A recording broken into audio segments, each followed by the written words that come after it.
We are visiting our seeds. So magandang araw at magandang tanghali, magandang hapon mga idol. Yan. So ito yung seeds natin mga idol. Waiting for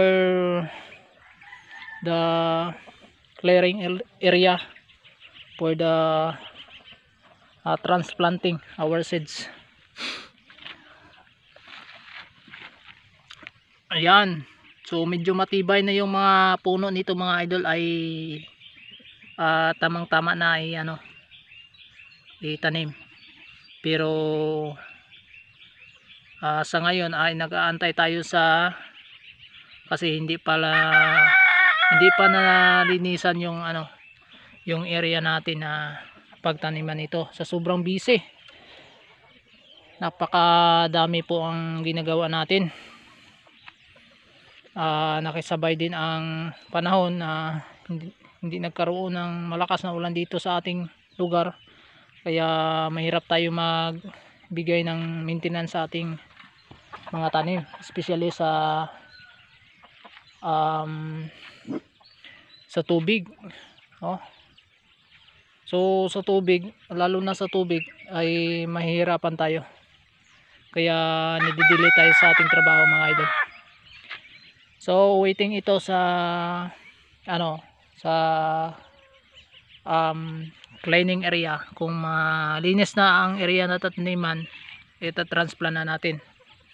Yan. So visit muna tayo dito mga idol, malapit sa bahay natin.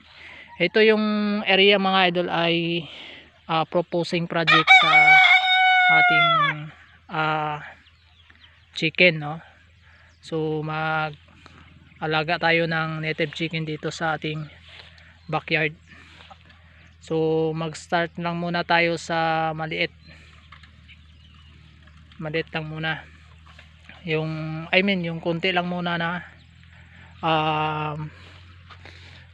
backyard chicken farming. So kung dadami na yung chicken natin, saka tayo mag-produce ng malaking kulungan. Yan na muna mga idol, malapit sa aking munting bahay kubo. So hindi pa natin napagawa yung yung bahay natin. Bahay muna kasi hindi pa natin napagawa, kasi we are focus sa ating mga mapagkitaan. So unahin natin yung mga mapagkitaan natin. Saka na yung bahay natin pag medyo medyo may bakante na tayo sa ating budget. Yon. So dito sa likuran lang ng bahay ko, dito sa harap ng mayroon tayong ginawang kulungan ito mga idol. Ito. So kulungan ito, hindi pa natin napokusan at nabigyan ng panahon. Maliit lang muna yung yung ginawa ko, kasi magsisimula pa lang ako eh.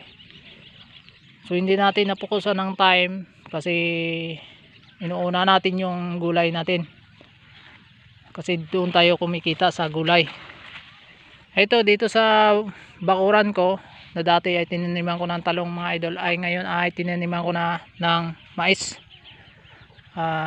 Kung makita nyo, hindi gaano marami ang mais, kasi yung mais natin ay hindi po nabubuhay lahat, kinain ng manok at hindi nabubuhay, kaya kunti lang ang natira. Ayan mga idol, pero mataba naman siya. Yan. So makikita nyo talaga. Yan. Napakahaba to mga idol yung mais ko. Survey muna tayo dito. Ito. So dati kasi ay ito, may tanim ako na kalbasa. Ito lang kasing natira. Napakataba yung lupa dito mga idol, kaya tinaniman ko ng saging. Ayan, kasi ang isa sa mga plano ko ay linyahan ko ng saging dito, at pagkalipas ng mga araw at buwan, taon, ay gagawan ko dito ng kulungan ng manok papunta doon. So tinaniman natin ng saging. Yan mga idol, saging, mais I mean. So napakataba ang mais dito. May mais dito mga idol, ay ang mais ay mahigit pa sa tangkad ko. Oh, makita mo to mga idol, oh. Yan, lampas pa yan sa akin kasi ako dito lang ko. Hanggang dito lang ako. Dan. So makikita natin sobrang tangkad yung mga mais dito mga idol. Yan, oh. So hindi lang gaanong marami. At ito yung mais na to ay hindi to hybrid. Kaya medyo napangitan nga ako sa ano niya yung variety niya. Hindi kasi maganda yung variety nito. Pero sobrang haba talaga mga idol. Ito nabali nga, oh. Sayang naman ang mais natin, nababali. Pero kung kahit ganito ay magkaroon ng bunga, wala namang problema mga idol. Yan.